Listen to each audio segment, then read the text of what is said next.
Amen. Aren't you thankful for that this evening? That he'll go with us all the way. Not part of the way, but all the way. Amen. Well, I appreciated the service thus far and your testimonies and notes of praise. And I was thinking, as Pastor Fry had mentioned, we never know the seeds that we sow. We never will know how God will use those.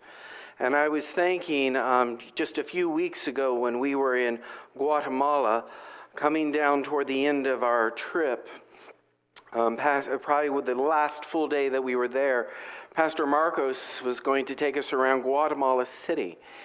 And so we loaded up. There's so many stories that could go off of this, but I won't get sidetracked. And maybe in a few weeks, y'all can hear some of our stories.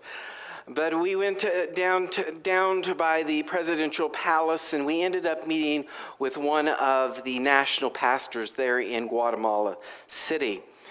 And he wanted to take us over to a restaurant and have some coffee, and they bought us desserts, if that's what you want to call it. But we're sitting there, and Pastor Mark, this national pastor, could not talk in a lot of English. He could probably talk as much English as I can talk Spanish. That's not much. You're right. And pretty soon Pastor Marcos said to turn to me, and he said to me, Pastor Davis, yes, he says, he would like to know if you will preach at his church tonight. Now, we had no plans to preaching. You have to understand, too, the last Sunday that we had, I had thrown, after we got done, I'd thrown all my church clothes into my suitcase, wadded up, and they were wadded up. And I of course, he can understand this. A national pastor can't understand some things, and I'm sure he can understand when I say, no, are you crazy? But so I couldn't say that, and so I was like, oh, really? Really? I'm not sure I'm prepared. And they would hear no such thing as no. So I finally consented. And that night, as we finally made our way to church, it took what would normally take 20 minutes to get to church, took almost 2 hours to get to church. The traffic was unbelievable. But the national pastor's son picked us up to go to church. Picked up Miss Bobby, Isabel, and Reagan and myself because he had no more room in his car, so Pastor Marcos and Glavy had to take a taxi. And he said, my son will interpret for you. And he speaks English, or that's what they told me through Pastor Marcos. And he will pick you up and he will drive you to the church. So he showed up and what was his name, Miss Bobby? I have it written down. I cannot remember his name. This guy picked us up and he was the nicest guy. He could speak so fluent English. And not only did he speak English, but he was teaching English down there. And he was just he was truly a spiritual young man, had a heart after God. And so as we are driving this 2 hours, should be 25 minutes to church, we talk about a lot of things. And finally I said to him, how in the world did you learn English? I mean, your parents can't speak it, but you are so fluent. How? He said, you know what? We had some missionaries come down here, and they were working with my parents. And this missionary, he looked at me and he said, when I was just a young boy, he says, you need to learn English. I said, okay, then you teach me. And he said, that missionary taught me. He said, that missionary's name was James Rickenbach. James and Rachel Rickenbach. And I thought, oh my goodness. James and Rachel Rickenbach. And this young man interpreted, it was his first sermon he had ever interpreted. That evening for me. And as we preached, and it was only by the help of God, a young man made his way to the altar and gave his heart and life to the Lord. And you know, I thought James and Rachel never saw the fruit of their labor in that young man. And they probably never guessed the seeds that they planted in that young man. But I thought this church here had an influence in that ministry also. And many of you had planted some seeds by helping Rachel in school and brought her along to be the missionary that she was. And this church supported. We never know the seeds that we plant and how God is going to use them. And you never know the seeds that you're planting and the lives that you're touching. So, Brother Rich, you're right. We never know whose life we're going to be touching when it seems like sometimes it's just a Coke after school or a kind word or whatever it may be. God help us all. Well, folks, this sermon series has been Follow Me, Walking with Jesus in the Gospel of Mark. Follow me. You know, when I started thinking about these disciples and about these disciples as they were called and they were asked to follow me, I am sure that these men had no idea what they were getting ready to get into when they stepped out and they began to follow Jesus. They had no idea the things that they were going to see or the things that they were going to hear or the places they were going to go, or the things they were going to taste, or the things they were going to even smell. You say, Brother Gene, what are you talking about? These men experienced far more, and every bit of their senses was experienced when they began to follow Jesus. Could you imagine as those lepers, their skin is rotting and falling off, and these men were probably thinking, wait, I didn't sign up for this. But you know, when Jesus called me back in February 1983, and I stepped out, and I made my way to an altar of prayer, and he said, follow me. And I began to follow him. I never imagined what I would experience. I am so thankful, Sister Cooper, that he didn't open a book and say, let me just tell you where you're going to be going. Let me tell you what you're going to be feeling. Let me tell you what you're going to be seeing. And oh, wow. Let me tell you what you're going to be smelling. You're working with children. He didn't do that. And I am sure thankful he didn't. Because, you know, if he had, there's a good chance I would have ran right there and then. But when he said, follow me, we could never, ever imagine where we would go and what we would do. And I'm sure if I would step down off this platform and walk to row to row, many of you all would say, I never imagined that I would go where I went, have done what I've done. I would have never imagined that I would have went knocking on our door or led someone to Christ. I would have never imagined that I would have done this or that. I got up and sang in front of a group of people. You'd never imagine. But friends, when we step out, when we say, Lord, I'll follow you, it is saying blindly, it is saying with all of our heart, I'm going to go where you want me to go. I'm going to do what you want me to do. And let me tell you, you don't know where it's going to take you. A few weeks ago, Dr. Fry asked me to preach, and he says, oh, Pastor Davis, why don't you preach? Let's see. I think he was trying to figure me out, but he said, you take chapter 6. Oh my goodness. He could not have given me a better chapter. Out of all of Mark, the most favorite chapter in all of the book of Mark was chapter 6. You see, if you read over and through Mark, and as you read through Mark and as you begin to go through these stories, you see that as Jesus has called these disciples are, in all of these chapters before this, for the most part, they are secondary players. Jesus is teaching lessons. He's telling stories. He's taking them and letting them watch him as he heals. He's letting them be observers. And they're standing back almost in the shadows or in the sidelines, and they're watching Jesus as he works. They're listening to him. They're watching him. Maybe they're even feeling a little bit of the crowds, and maybe they're getting a chance to smell some of the smells and see some of the sights. But in reality, they were just secondary players off to the edge and watching. And can I tell you something? In our spiritual life, there's times when we need to stand aside and just watch and observe and learn. Amen. But can I tell you that in every one of our lives, there needs to be a chapter 6. Because in chapter 6, all things began to change. It began to change, and they were no longer just secondary players, and they were no longer observers. They were now being pulled in to become active. And can I tell you, in each and every one of our lives, we need a chapter 6.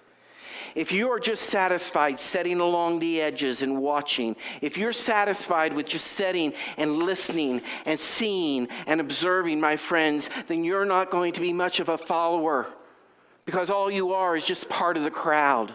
Because a follower always has a chapter 6 in their life. And it's where Jesus begins to pull them in.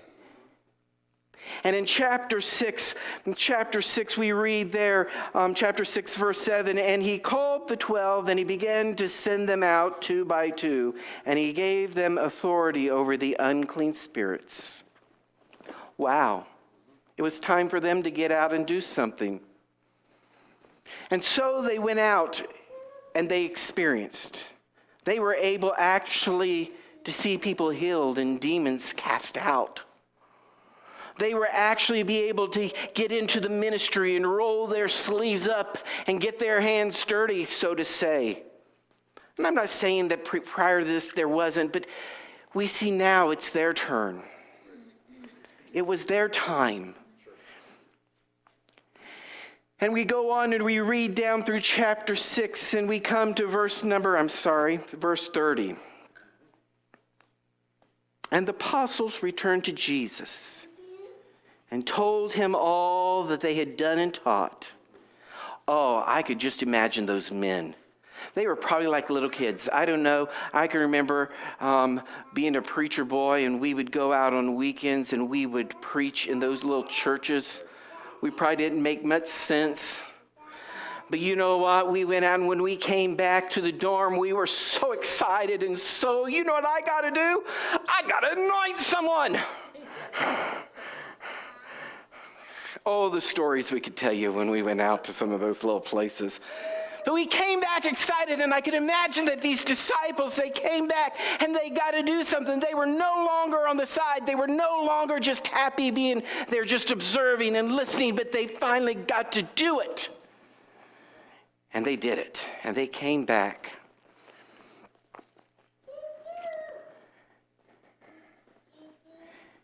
And he said to them, this was Jesus, come away by yourselves to a desolate place and rest a while. For many were coming and going, and they had no leisure even to eat. I find this interesting here, because Jesus is speaking to all of us, church. There comes a time, and I'm going to say ouch on this, honey, that we need to kind of step back and rest. And sometimes we're not very good at stepping back and taking a break and resting. Jesus even saw that it's needed at times. But the interesting thing happened with this is as Jesus tried to take these disciples away, the crowd came and gathered around, and that crowd grew, and it grew, and it grew, and it grew until there was 5,000 people. Now, one commentary writer said it says 5,000 men. This one commentary writer said that was just men, women and children. There could have been 15,000. I don't know. It just says to me there was a lot of people. A lot of people had gathered to hear Jesus. Undoubtedly, not only Jesus, but no doubt what the disciples had been doing in Jesus' name had also caused some stir, and these people was feeding into it. And so this crowd began to gather around them. And these disciples had went out, was excited, was still yet tired. And here they were with a crowd of 5,000 people gathering around. I can't imagine. They were no longer on the periphery, but friends, they were smack dab right in the middle. And when Jesus says, follow me, you're going to find yourself smack dab sometimes right in the middle of it. You're going to find yourself sometimes in the middle of the jail, hopefully in ministry. Sometimes you're going to find yourself driving some of these ladies around that need a ride. When Jesus says, follow me, you follow, wherever it may be. And the disciples found themselves right smack dab in the middle of everything happening. And there came a time of the day, as the day was passing, that the disciples came and they said, Jesus, there's a crowd. And Lord, we got to do something. These people are going to get hangry. We got to do something. We got to send them away. And Jesus said what? What do we have to feed them? You know, for a long time, and maybe I just think differently than most people, but for a long time I thought they went searching frantically. And they came back they probably grabbed some little boy's lunchbox and just ran with it. Said, Lord, this is what we found. But you know, I was wondering, is that the way it happened, or did these disciples look at the situation? They were tired. They were hungry themselves. Because Jesus talks about how there was not even any leisure for eating and how they needed rest. And then they look around and they find, yeah, let's take that. Let's show him how much we really have. We'll show Jesus. Lord, this is what we got. 2 little fish. 5 biscuits. That's all there is, Lord. He'll surely see that we need to send him away now, right? Would Jesus say no? He says, men, I really want you to get busy now. I want you to set these people down by hundreds and fifties. Now 5,000 people, and we got to set them down by 50s and hundreds. It's like herding cats now. And so they really had to pull up their sleeves and start counting and setting these people all up. And then Jesus took those 2 little fish, and he took those 5 biscuits, and he blessed them. And what did he do? He gave them back to the disciples, and they took them out. Friends, this is very important here. They held in their hands a miracle. They held within their own hands the miracle of God, and they passed it out to others. I wonder how often in our own lives has God put within our own hands a miracle? And did they realize what they had in their hands? Or were they just too tired, too hungry, too busy to notice what God... And friends, this is an important part right here because Jesus speaks to this later on. They had a miracle in their hands. And I wonder sometimes in my own life, do I see the miracles that God is putting in my hands? Do I see what God is doing? Do I see the blessings of God? Do I see what God is trying to perform in my own life? Or am I just too busy? Am I too focused on other things? Am I too that I miss what I'm holding in my own hands? A miracle. A miracle. And it says that Jesus then, as soon as these 5,000 were fed, and we have no idea how long it took, but you know what? There was even some bread and fish left over. You want to talk about a miracle? And it says that as soon, what is interesting, I love this part of the story, is as soon as he was done feeding, it says in verse 45, immediately, he made his disciples get into a boat. And I went over to the different Gospels and I began to see this same story and to see how the others told it. And they use very, very similar words. I heard Mark Cravens preach this sermon one time, and Mark Cravens says that when his study says that word immediately is probably not a good use. He says if you really study that, it says that Jesus constrained, Jesus forced his disciples to get into a boat. But it was immediately after this miracle. There was no time for hilarity. There was no time for celebration. Jesus had a plan. He had a purpose. Friends, if we're going to follow him, sometimes Jesus doesn't let us just stand around and wait and celebrate. Sometimes he wants us to get busy about the work and keep going. Sometimes we want to sit around and pat ourselves on the back and say, look what happened. But Jesus says, there's souls to save. There's lessons to learn. There's people I want you to reach. There are things I want you to do. Keep on following me. And Jesus told them to follow me. He put them in the boat. Immediately, he forced them into the boat. My mind's eyes, when I think back to that, I like to imagine as he was there trying, Peter, John, come on, fellas, come on, herding them into the boat. And as he got them into the boat, untying the boat and kicking the boat off, and there they floated out as they look back and they see Jesus on the shore. Where's he going? I'll see you on the other side, fellas. I'll see you on the other side. You know, sometimes Jesus wants us to get into the boat. Sometimes the best place to follow Jesus is where he puts us. We don't always understand it at the moment and at the time. But Jesus has a purpose and he has a plan. We just have to trust him and follow him. That's all it takes, is just follow me. That's what he wants. He doesn't want us to argue. He doesn't want us to question. He wants us just to follow him. And as they went out in that boat, Jesus knew what was going to happen. They say that a storm rose up. Now, I've been at the Sea of Galilee, and it is beautiful. I woke one morning, and I got up, and I looked out across that sea, it's also a lake.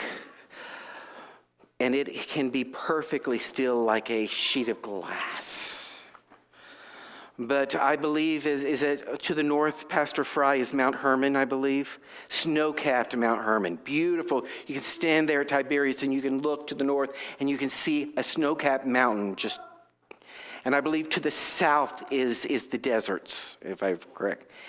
And surrounding that lake or that sea is mountains. And oftentimes what will happen is that cold air from the north and the warm air from the south will come and it will collide into a bowl. And it can quickly turn into one of the fiercest storms you've ever seen, they say. And those disciples found themselves in the midst of a storm. Did Jesus not realize what was going to happen? How in the world could he call himself a loving God and put them in harm's way? You know, sometimes we don't understand God's plans and understand what God's trying to do. But can I tell you that I have learned in life that every place that God puts me, whether it's good or whether it's bad, it's easy or it's hard, God is usually trying to teach me a lesson. I just have to follow him. Because he has promised that he would never leave me. He would never, ever forsake me. And these disciples found themselves in the middle of the storm. They found themselves rowing for their life. Do you know what I find out about this storm? That storms will test you physically. We read in verse 48, and they were making headway painfully, for the wind was against them. Storms will wear you down, and they'll wear you out. They were already tired. Remember back in 31 when Jesus said that he needed to take them away? We need to physically take care of ourselves as followers. There will be times when you are physically put to the test. This following stuff is not for the lighthearted. Following Jesus will physically push you to the limits at times. I'm not here to try to sugarcoat it. It's hard. And physically, there's times when you're worn out. But I also notice that this storm will, at times, emotionally try you. In verse 49, we read, "But when they saw him walking on the sea, they thought it was a ghost, and they cried out." You know what? I'm finding the older I get, that there are times when I am emotionally worn out. And the older I get, the more emotional I get. And the more emotionally worn out I can get. And what I'm finding is oftentimes when I face the storms of life and I am physically drained, that is oftentimes when I'm also emotionally drained. And friends, there is a correlation there. That oftentimes we can become physically worn out. And when we can become spiritually the most vulnerable, is when we're emotionally also worn out. So be aware. If you are not getting the rest or the sleep that you should get, and you become emotional, that's okay. No, it's not.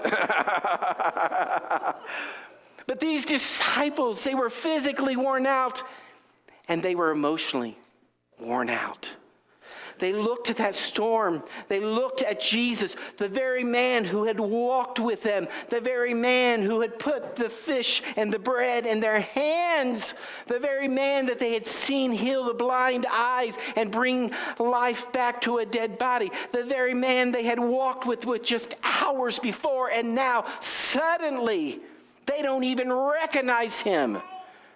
And I'm here to tell you there's going to become times in our life when the storms cloud our visions. And it's hard to make sense. And emotionally, nothing is going to make sense. I remember when my brother, the night that we received the call of my brother, and I can remember getting into the car and driving in the night to get to my parents. And I remember crying out to God. I knew him. I knew he was there, but you know what? Emotionally, I couldn't see him. I couldn't hear him. I couldn't feel him. But the storms of life will affect us physically, and the storms of life will affect us emotionally. The third thing that I notice about the storms of life are that the storms of life, they will accentuate our spiritual deficits. In Mark chapter 6, we read these words.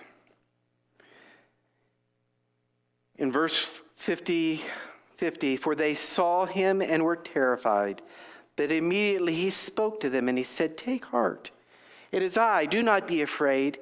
And he got into the boat with them, and the wind ceased, and they were utterly astounded, for they did not understand about the loaves, but their hearts were hardened."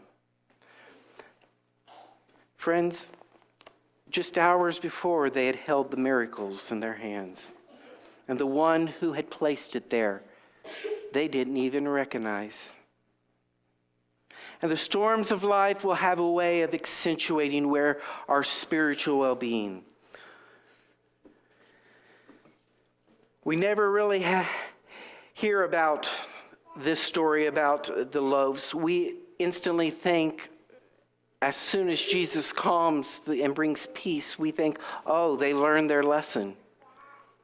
But Jesus went on to say that they had never learned the incredible lesson. They missed the boat. He had tried to teach them an important lesson, and they missed it. And friends, as we follow Jesus, oftentimes he's going to put in our hands miracles. And oftentimes following the miracles, friends, there's going to be storms. We need to remember the loaves. I'm going to ask the Campbells to come at this time, and we're going to sing something as a church. But I want to share a story with you. This week, as soon as I had received word about Sister Poe from Kim, I got in my car and I ran over to see Sister Poe immediately. I knocked on the door and I walked in, and she was sitting there crying. And she says, "You caught me crying, Brother Davis."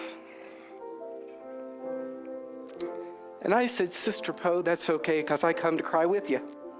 And we cried together. And we sat there. And anyone that knows Sister Poe knows that we're talking about a lady that has faced many storms in life. She is a little lady that has not always had life easy. But she keeps on following Jesus. She has never quit following him. She's never quit. She's never turned around. She keeps following. And as we sat there and we cried together, then we started talking and sharing, and we started laughing. With Sister Poe, you can't be there very long till you're laughing and talking. She started talking about her kids and raising those kids of hers. She talked about the stubborn ones. She talked about the ones that had strong wills. She told me stories about raising those kids. And when she got all done, she stopped and she looked at me and she says, "Gene, you know, when I look back across my life, and I think about my life and raising my kids," she says, "you know, if I wanted to, I could think about all the hard and difficult and challenging things." She said, "I don't. I think about all the fun we had with my kids. I think about the laughter and the good times." And I thought, you know what? Sister Poe has learned the lessons of the loaves. She has known the one that has handed her the loaves, the miracles of her life, and seen her through the most difficult and hard times. She has seen that. She has felt it. She remembers it.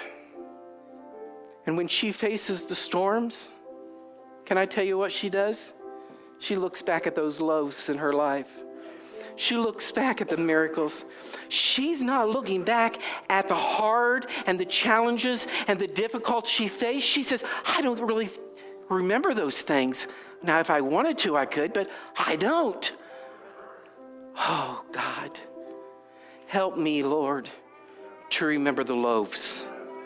Help me, Lord, to remember the good. Help me to remember the miracles that you put right here in my hands. And when those winds start blowing, and when the waves start crashing, and when I feel scared and I feel worried, Lord, help me remember the hand that put this miracle in my. Help me to remember what you've done and how you've blessed me. You know what, this evening, I want us to sing the song, "I Have Decided to Follow Jesus." I've decided. Now, Lord, I don't know where you're going to lead me, Lord, and where you're going to take me. I don't know what I'm going to experience and what I'm going to feel. And you know what? I'd say this evening, Sister Poe never, ever imagined. But I can tell you this much. She has decided this evening to follow Jesus. And she's not giving up, and I'm not giving up. And Lord, I want to follow you. I don't know where I'm going. I don't know what I'm going to experience, what I'm going to see, what I'm going to smell, what I'm going to taste, what all is going to happen. But Lord, I have decided to follow Jesus. Can we all stand and can we sing that song?